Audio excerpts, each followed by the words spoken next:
We can really soak up a lot of time in rendering, but we have a couple ways to optimize. We've already optimized by limiting down the final gather distance so that final gather is calculated at or under a certain radius.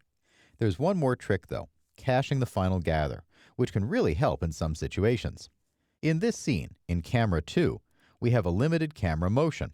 When I play forward on this, we can see the camera does a slow dolly in and a bit of a nodal pan. Because that frame doesn't change drastically, and because the only animation in here is the camera moving, it's a good candidate for caching the final gather. What this lets us do is render that final gather once and recall it for each frame. As long as there's not a drastic change in what the camera is seeing, this will work nicely. So it's ideally suited for shots like this, where we have a dolly in, for example. What I'll do is to go into the Render settings and into the Indirect Lighting tab. Under Final Gathering Map, I'm going to add a name in the primary Final Gather file. This will make a .fgm deep in the Maya project, and then I can freeze this Final Gather and recall it once I've rendered it. I'll name this Interior Sky. It'll append the .fgm to it, and I can even do a secondary Final Gather file if needed. Now I'll go over to the Features tab, and where it says Render Mode Normal, I'll drop down and choose Final Gathering Only. I'll also go under Render on the top menu and choose Test Resolution, Render Settings. This way I'm running my Final Gather at full size. Now I'll hit Render, and I'll start out with a blue screen, and it'll end looking blue. It doesn't look like much yet, but it's very useful. Down in the lower left on my screen, we can see a progress bar. It'll take a few minutes and render this Final Gather. We won't actually see anything in the render view. This blue is all we'll get, but it will have saved that Final Gather out, and so I can call it up again. My Final Gather finished, and this is what it looks like. We can't actually see it, but it's saved. Now what I'll do is go back to Render Mode and make it Normal. And under Indirect Lighting, I'll change Rebuild from On to Freeze. Now this will render out that image, loading in that Final Gather, and instantly starting in the rendering, saving that time of Final Gather for each frame, and jumping into rendering, thereby saving probably easily half the render time. I'll give an example of this by changing my render settings back down, running 50%, and clicking Render. What we can see here is that instead of running a Final Gather pass, it's loaded it in, and it's jumping right into rendering out the tile wall in this case. It's a much faster way to do this, when we don't have to render the Final Gather for each frame. Now I'm ready to get my passes rendering. What I'll do is go to the Common tab and name this, putting a file name prefix in. This is my Beauty pass, so I'll call it Interior Sky BT, which is my shorthand for beauty.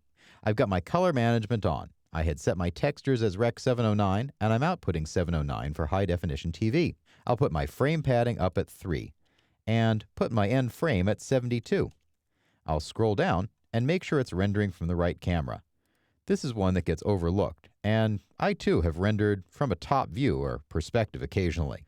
Make sure you get the right camera in here. And we're running, in this case, at HD 720, 1280 by 720. I'll go to the Quality tab and put the quality of my anti-aliasing and my unified sampling up to 0.5. This will give me a little better anti-aliasing quality on fine detail like the tile. I'm also going to use a Gaussian filter, but I'll lower the filter size to 2 by 2. So I've got good quality anti-aliasing, but not overly blurring all of my fine detail. We need to balance the depth of field we're going to put on against the crispness in our scene. We don't want to render everything amazingly, stunningly crisp at a huge expense in time and then blur it out. So this is where we also need to do some tests, render an image, put it through post, see it with depth of field and blur, and say, what can we get away with here? Finally, I'll look at my ray tracing. And in here, I've put this up to 12, 12, and 24 for reflections, refractions, and max trace depth. This gives me pretty good quality on the ray tracing, allowing those rays to bounce back and forth between surfaces and really give some subtlety and nuance to those reflections. I'm not using any motion blur in this scene, because if I did, I would do it in post. I tend to use the motion blur here when it needs to be absolutely perfectly correct. Because it's baked in, I'd rather have the option to do it later in Nuke or After Effects, for example, with a vector render pass. However, the motion here is slow enough I'm going to leave out that blur. Finally, one more check in Features, where my faces are set to front, so I'm rendering the front face of each polygon. My lens shaders are on, final gather and global illumination are on, and I've got all those settings in the indirect lighting tuned up where I want them. I've cached the final gather, and I'm rendering out camera 2 at the right size.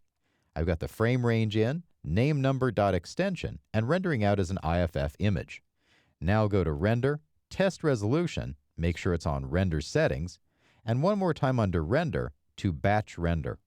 In Batch Render, what I'll do is uncheck Auto Render Threads and put in the number of cores on the machine. Typically, batch render is geared to render in the background while you can still use your machine. What I'm going to do for speed is to put this all the way up so that the machine won't be good for much, but it'll render faster. I've also unchecked Auto Memory Limit and put in a little bit over 12 gigabytes. This allots that much memory for this rendering instead of trying to keep most of it in reserve. When I'm all ready with it and making sure that the correct render layer is active, I'll hit Batch Render or Batch Render and close, and it'll start in on my render. It's actually saving a temporary scene, and then it'll load that final gather and start in on this Beauty Pass rendering. This will probably take a couple hours to go, and I'll get all of my images ready to render in composite. I'll do the same with my other passes, naming them, making sure that the correct render layer is active, turning off and on the different things and features. For the ambient occlusion, for example, I'll turn off lens shaders, final gather, and GI. I'll render out all my passes, and then I'm ready for compositing.